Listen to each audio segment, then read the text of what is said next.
guys, welcome to my new vlog. আৰু আজি গৈ আছো একদম ভাগৱত পাঠ আছে আমাৰ ইয়াৰে নামঘৰ ভাগত মই আছো বৰ্তমান লাইভত গতিকে আশা কৰিম আপোনালোকে সকলোৱে মোৰ ভিডিঅ'টো চাই থাকিব আৰু এয়া আহি পালোহি পাঞ্চজন্য নামঘৰ আৰু এয়া মই আৰু মোৰ লগত আছে গোপিনী কেইবাগৰাকীও আৰু ইয়াতে চলি আছে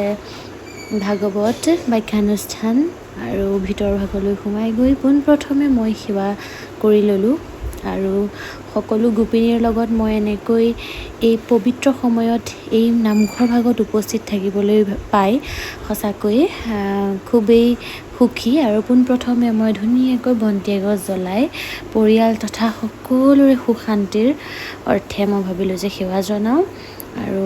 সকলোৰে সুখ শান্তি হওক সকলোৰে জীৱনটো মংগলময় হওক আৰু গোপিনীসকলৰ লগত সময় অতিবাহিত কৰি খুবেই ভাল লাগে আৰু ইয়াৰ প্ৰসাদ আৰু খাদ্য ভোগৰ আয়োজন হৈ আছিলে আৰু প্ৰসাদখিনি তেওঁলোকে খুব সুন্দৰকৈ ৰেডি কৰি আছিলে আৰু এয়া আহি নাম প্ৰসংগতো অকণমান আমি যোগদান কৰিলোঁ আৰু লগতে ভাগৱত ব্যাখ্যা অনুষ্ঠানো শুনিলোঁ খুবেই ভাল লাগিলে আৰু আজিৰ দিনটি এনেকৈয়ে পাৰ হ'ল